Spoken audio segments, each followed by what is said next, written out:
Here we are. Tapestry with a cheeky zoom in. Let's get the wide lens, get the boys in. Bit distorted. We've got them in again anyway. So we've played Tapestry, 3-player game. This is what the map looked like at the end. Only one track got the end reached to. That's not English. One other track was there, and then the other best one was just there. Probably I felt like I didn't prioritise properly in the last round. Probably most of the game. I did win. I had 195. Mark got 157. Simon, shockingly, unlike him. Get the zoomed in reaction. 127. 127. So I managed to clear 2 rows of my buildings. That's what really helped me, I think, getting a load of lines on here, getting the extra resources. Every era I incomed first, so I got all the extra resources under there. And actually, I think you had 1 more turn than me, and you had 2 more turns than me. I think So. Yeah. It was no more than 3. So that's quite interesting the way that works out. I will say, as far as it goes for being a Civ game, yeah, it's a Euro game where you're doing tracks. And although they're called things like ceremony racing, team sports, that's kind of more for your own amusement than any discernible theme onto the thing. Some of the these are named well, the Tapestry cards themselves. You see a lot of them, and there's some tough choices actually. A lot of mine were a bit rubbish, or I could have done them earlier on in the game. They were kind of useless. Yeah, there's some timing. Yeah. Like I got one that gave me. Well, the trap card was nice for you, though, wasn't it? Yeah, that one gave me points for the money that I got.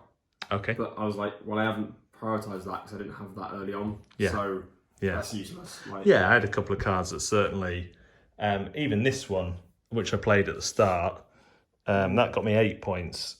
Each advancement track where there are no further advanced tokens and you get 4 points. That's quite good. I feel like they could have been done on like a sort of upgrading system maybe. I felt like he was going to make a stupid comment like tissue paper. No, like so each era you'd go from a different deck. Yeah, that kind of thing. So it sort of is a bit more specific. Semi-sensible suggestion from Mark. Yeah.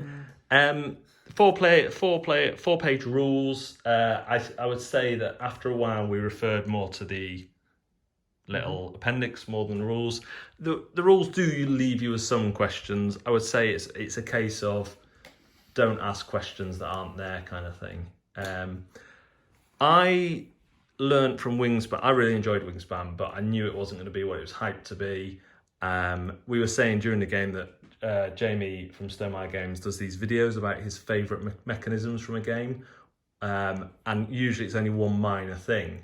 So when he mentions a game's been an influence, it's probably worth not taking it to, like he said for this one, a Feast for Odin, which is just simply this is like a little roll and write really, or patchwork more than Feast for Odin, because you're not actually getting benefits from it.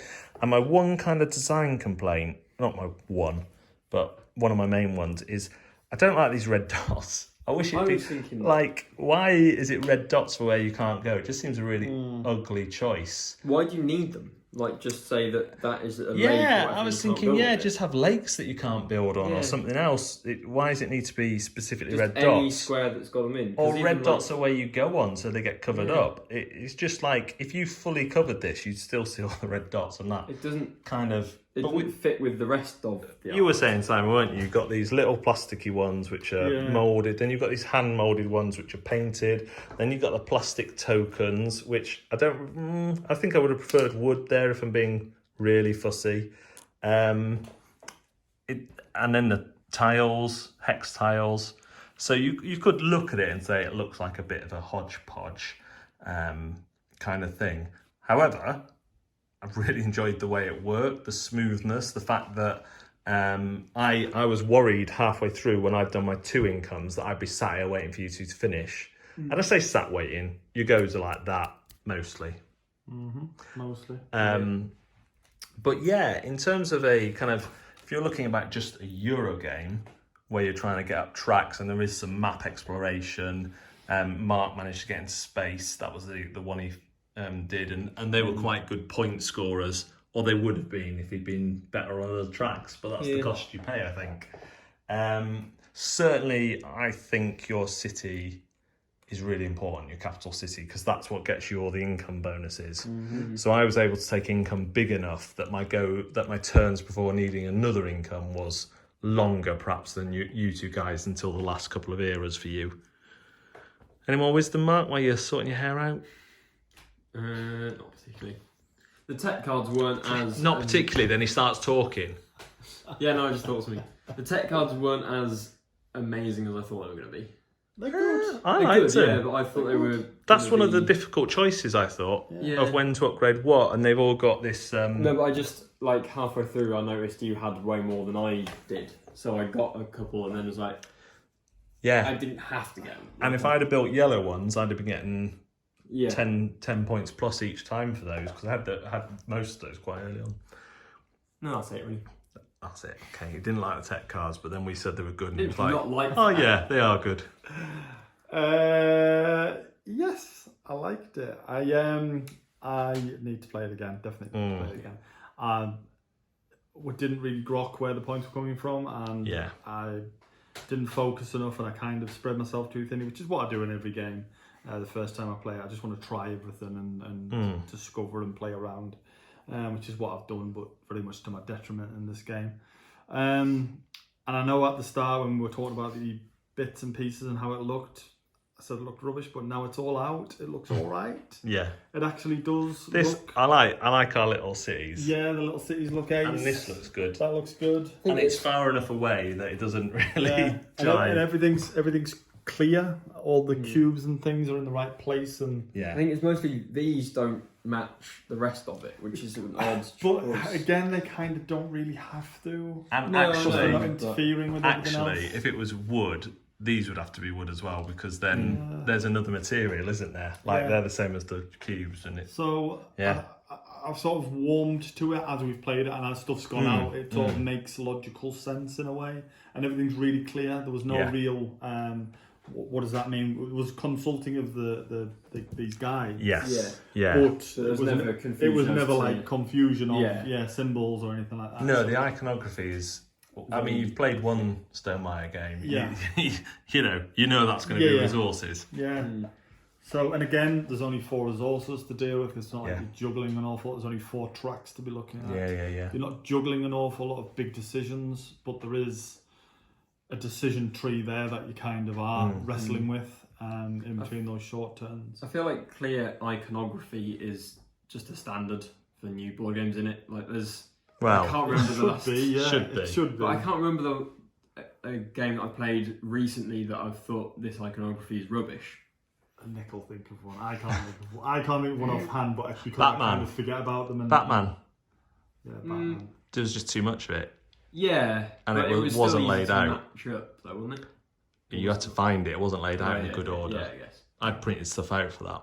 There are games. Yeah, it's definitely. But there's a lot of games that. I think for something like this, it has to be clear. You have to be Yeah. able to look across the table at someone else's board and see what they're going for. The biggest mistake was Mark reading the sword as a building, which I don't know why he did that. I don't know why. That's Mark. But that was actually that track. And there's enough, the writing, where there's writing, it needs to be writing, where there's not, it doesn't need to be. There was one little niggle on here, wasn't there, where it says maximum once per turn, but you worked out that was to do with another power. Yeah. So you can't keep spooning that one, because that was quite a powerful one. Yep. So really liked it. I would just say, look at the reviews. There's enough reviews out now. There's enough information out that you can make an informed decision. Don't buy into the hype, because it's not hype. I know what he's said. People hype it. Stonemaier Games are just saying what their inspirations have been, but he mentions loads of games, so obviously they're not going to all be inspired in the same way. Did have one component missing. They sent it out really, really quickly. Unfortunately, I asked for the wrong one, but they did send it quickly. And yeah, not too bad. We haven't had to extend the table for this one. At 4, we probably would. But, I'll go to the wide cam. Bash! Noticeable downgrade in quality on the camera. So that is Tapestry coming to retail November 1st. And then Wingspan expansion for pre-order for Stonemaier Champions November 6th. And the Tapestry expansion is slated for 2021, not 21-20. That would be ridiculous. So yeah, even though kind of I got a kind of healthy win, I will do stuff differently in every game from now and never achieve that score again. Thanks very much for watching. We'll see you next time.